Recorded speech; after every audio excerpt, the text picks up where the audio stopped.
పౌలు ధర్మశాస్త్రాన్ని ఆచరించేటప్పుడు నిష్ఠగా బ్రతికాడు.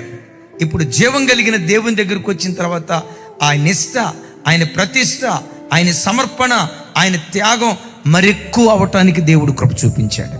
అంతకు మునుపు ఎన్నో స్థలాలకు వెళ్ళాడు, అక్కడ దర్శనం గాల.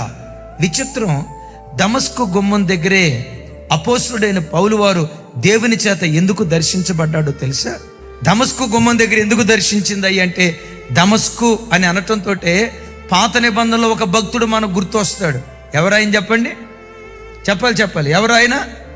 దమస్కు వాడైన ఎలియాజరు. అబ్రహాము కాలంలో ఉన్నాడే, దమస్కు వాడైన ఎలియాజరు యొక్క ప్రార్థన ప్రభావం దమస్కు గుమ్మం మీద ఆ దర్శిస్తున్న పౌలును దర్శించిందట. దమస్కు పట్టణం కొరకు, సిరియా దేశం కొరకు ప్రార్థన చేశాడు. అద్భుతం ఏంటో తెలుసా? ఆ దైవజనుడు, ఆ దాసుడు ప్రార్థన చేసింది 1500 సంవత్సరాలు